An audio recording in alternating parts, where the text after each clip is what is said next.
I learn English. I learn English. So do you. So do you. We will hear and speak it. We will hear and speak it. Read and write it too. Read and write it too.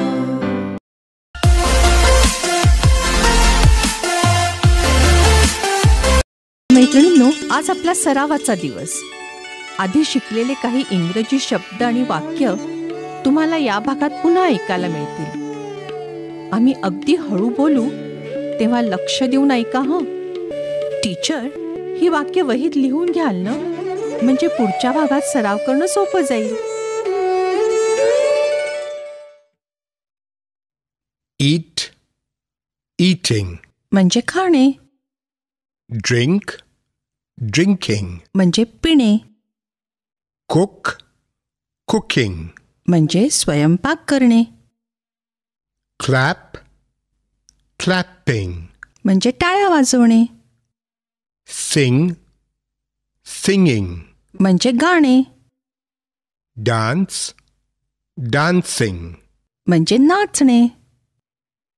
Sleep, sleeping. म्हणजे झोपणे. Play, playing. म्हणजे खेळणे. Jump, jumping. म्हणजे उड्या मारणे. Fight, fighting. म्हणजे भांडणे. Climb, climbing. म्हणजे चढणे. What are you doing? I am cooking. What is she doing? She is sleeping. What are they doing? They are playing.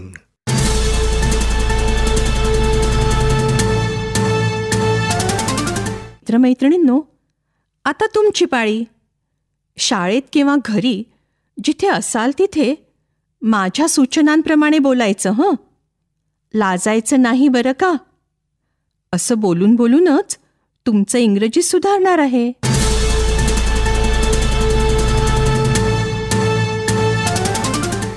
आजचा सराव फारच सोपा आहे. आजच्या सरावात एकेका मुलांनी मी इंग्रजीत काय म्हणते ते ऐकायचे आणि तेच वाक्य मराठीत म्हणायचे. आहे ना सोपं काम. चला मग. प्रत्येक वेळेला मी घंटा वाजवली की टीचर एकाला उभं करतील. एक जण उभा आहे ना, नीट ऐक आणि मी काय म्हणते ते मराठीत सांग. शी इज डान्सिंग.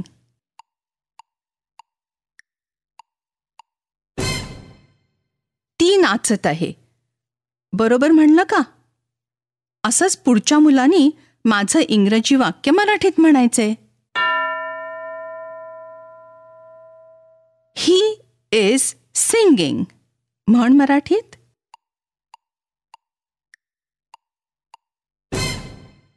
तो गात आहे. बरोबर. तू हे वाक्य मराठीत म्हण. I am jumping.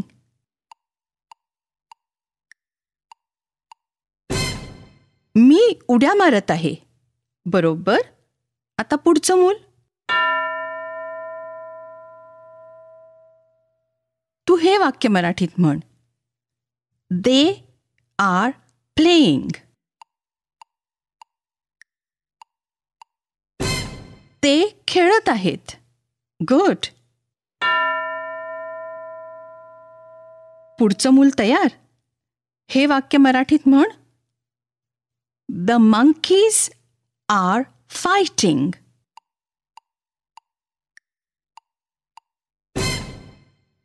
माकडं भांडत आहेत. बरोबर.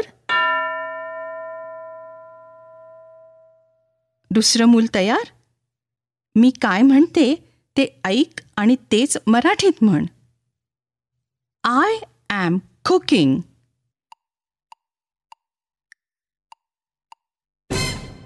मी स्वयंपाक करत आहे. बरोबर. पुढचं मूल उभं राहील आता. मराठीत म्हण, शी इज ईटिंग.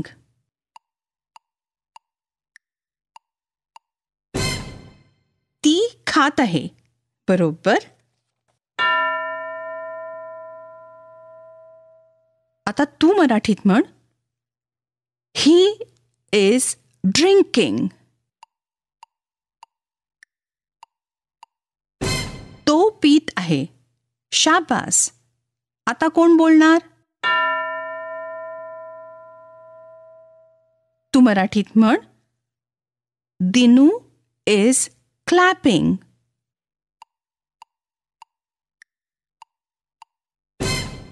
दिनू टाळ्या वाजवत आहे.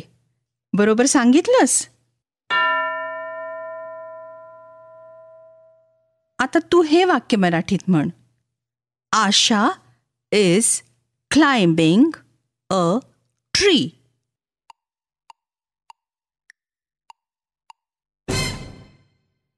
आशा झाडावर चढत आहे.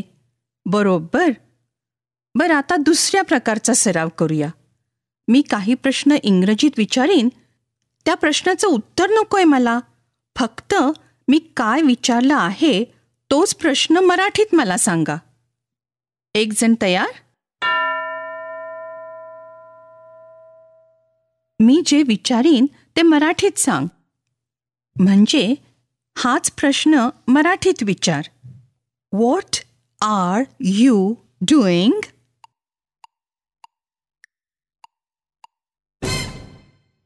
म्हणजे तू काय करत आहेस? गुड. दुसरं कोण बोलणार? हा प्रश्न मराठीत विचार. What are they doing?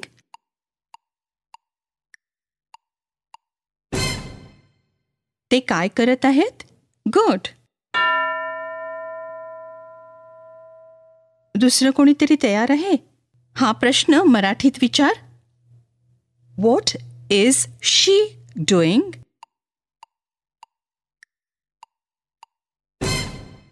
ती काय करत आहे? बरोबर. आणि पुढचं मूल तयार? तू मराठीत विचार. What is he doing?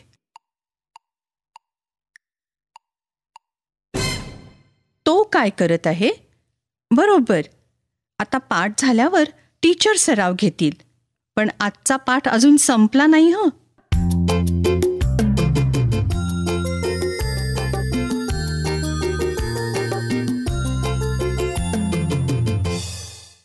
Hello दोस्तांनो, मी गमत्या.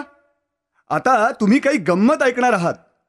यातलं मराठी तुम्हाला कळेलच, पण इंग्रजी ऐकून समजतंय का ते बघा. अहो, असंच ऐकून ऐकून आपण शिकत असतो नाही का? आणि हो, हा जो संपूर्ण कार्यक्रम तुम्ही ऐकताय ना, त्यात अधूनमधून मी अशाच गमती घेऊन येत जाईन.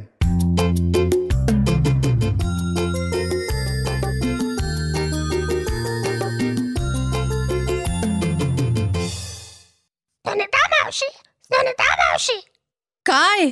अरे रे राघू, कसा आहेस? How are you?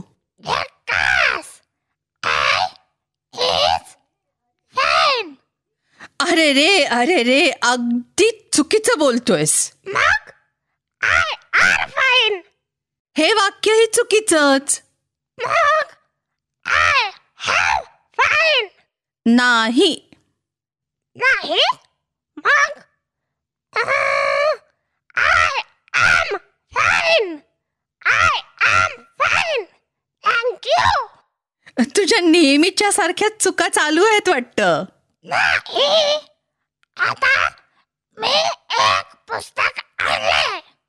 बघू बरं तुझं पुस्तक.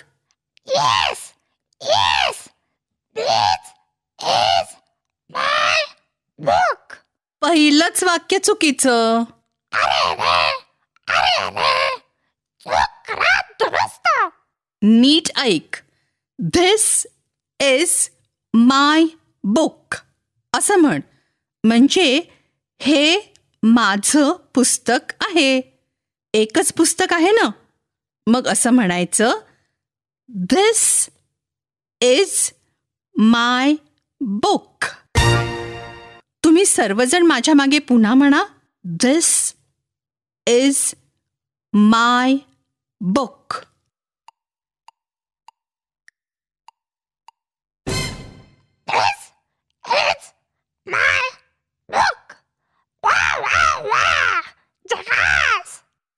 आणि हे काय, ह्या पेन्सिली तुझ्याच आहेत वाटतं.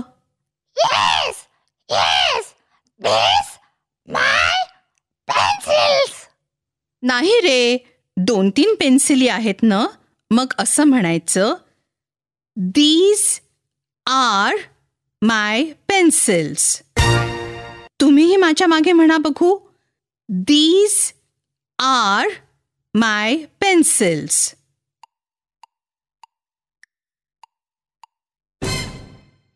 राघू, एक वस्तू किंवा व्यक्ती असली तर असं म्हणायचं, this is my pencil, this is my brother, this is my shirt.